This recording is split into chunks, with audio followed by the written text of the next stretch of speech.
They're building an outdoor ice rink at London's Greenwich Naval College. There's plenty of maths involved. Pause the video and watch each clip as often as you like.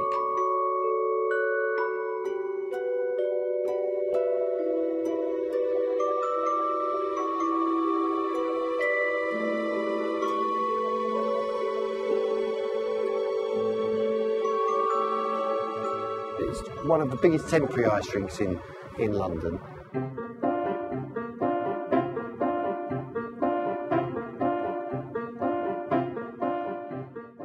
When we first did this ice rink, 3 years ago was the first time we did it, and it took us that first time, it was a 2-week build. This year, we've reduced that time, because we've had a bit of the practice and we know where the pitfalls are and the problems are. We actually started on the Friday evening to be ready the following Friday. So we've gone from 2 weeks down to 1 week. It's been a bit of an experiment for us to see if we could do it, and actually it's been absolutely fine. Although it doesn't look ready at all, we're still only a couple of days, still got a couple of days before we open, and we're exactly on schedule from where we should be to be open on that day. So I'm very happy.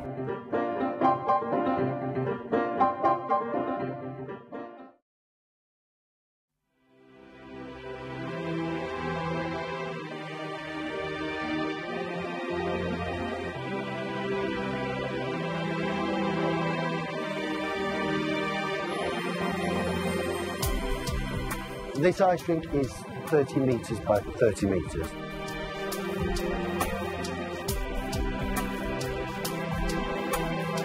It's an exact square, this one. It's literally 30 by 30. So how would you work out the surface area of the ice rink?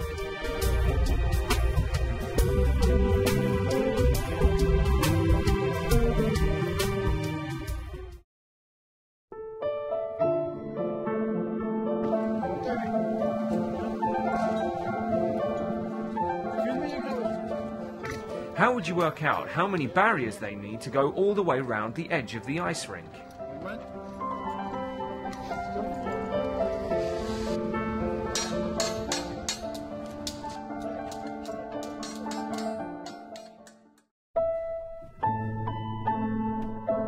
Once we've actually laid the pipes, which is like underfloor heating, we then start running through glycol, which is antifreeze, which will chill down to a much lower temperature than water would freeze at. So it will still be liquid at, say, minus 20 degrees. How would you work out how much glycol liquid they're going to use?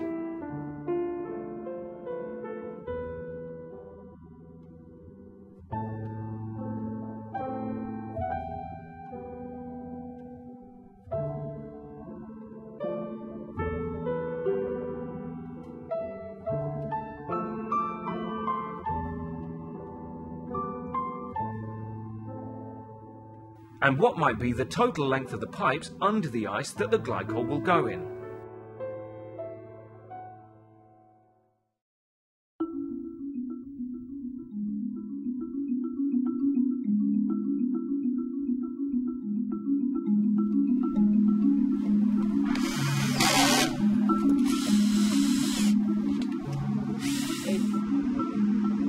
Okay.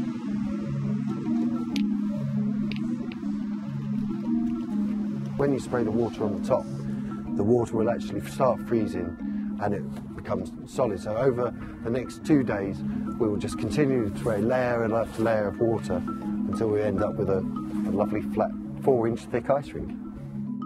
So, how much water will they use to cover the ice rink?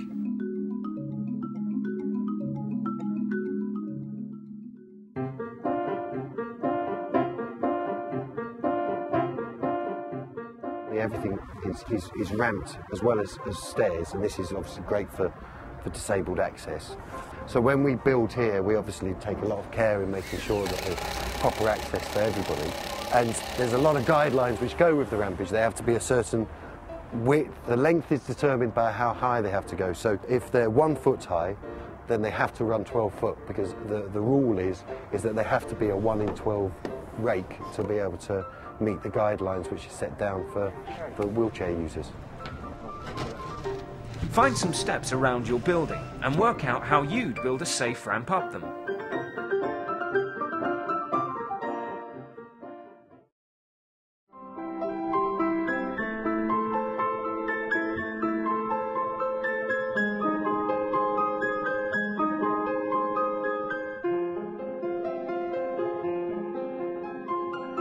How would you work out the length of pipe coiled up in this crate?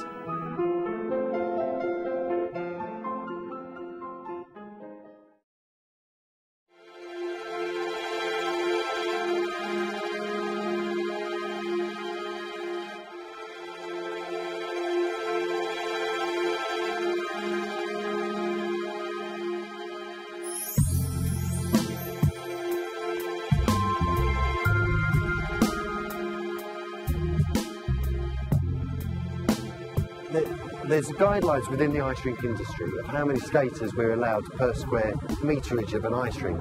So the industry standard is that there should be at least 3 square meters per ice skater. So for an ice rink this size, which is 900 square meters, we know that the maximum amount of people we can have on it at any one time is 300 people.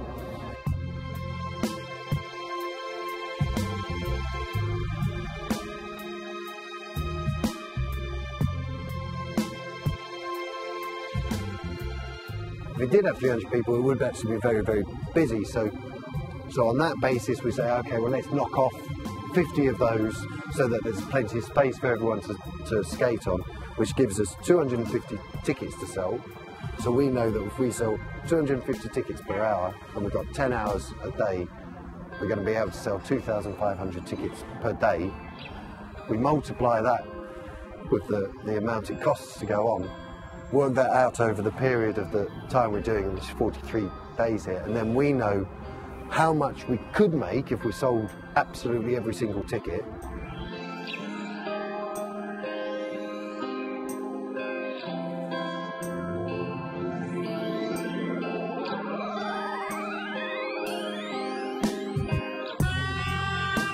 And then we work out the percentages of what we think we would sell. So knowing that perhaps on a Monday morning when the schools haven't broken up, it might be quiet, so we knock that right down.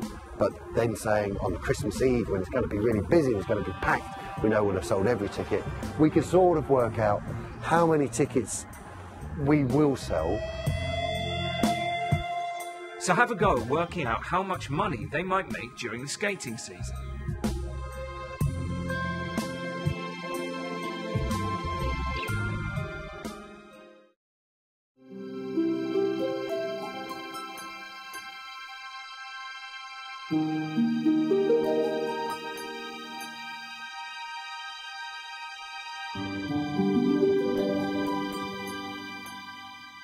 How would you work out the shortest distance the ice sweeper could travel to completely clean the ice rink?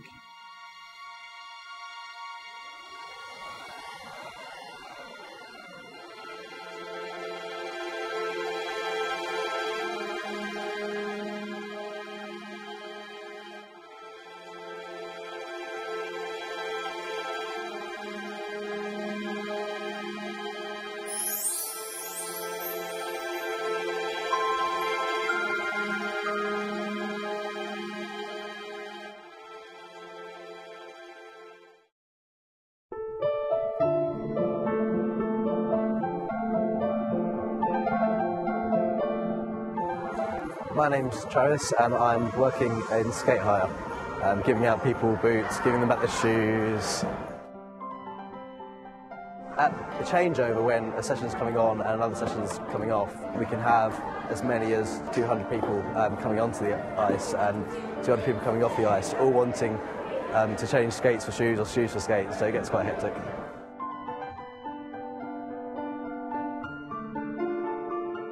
On a busy day, we'll usually have maybe 200 people on the ice at a time.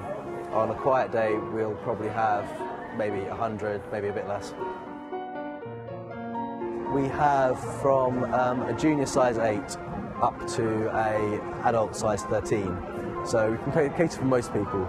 Well, basically, I mean, we've only got these 5 pairs of 13s because we don't get that many people with feet large enough to want size 13.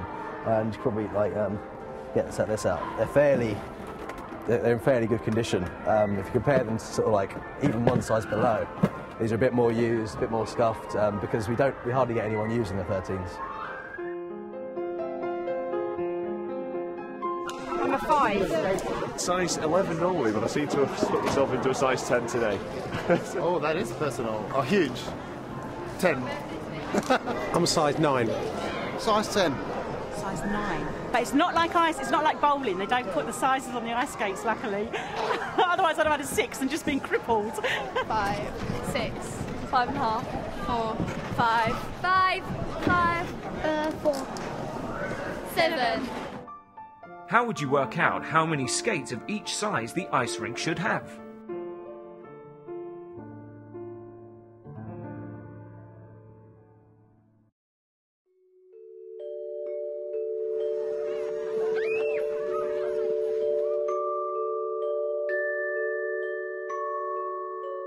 What's the probability that someone will fall over if they go ice skating for an hour?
When we first came to ask for if we could put this here, there's a bylaw in place which states that, and this is the Queen used to live in this house sort of a couple of 100 years ago, and when she lived here, she made a law and said, I always want a view from that house down to the river, which is why these buildings were actually built in 2 sections so that she kept her view. And that law still stands in place. So when we came and said, is there any chance we could put an ice rink here? We think it would look great. They said, we're ever so sorry, there's a law which says you can't do it and you can't put your marquee in the middle. So we said, well, what about if we make the whole marquee clear, which is why the whole thing's glass on the front and glass on the back, and it's got a see-through roof. And they said, okay, we'll let you get away with it.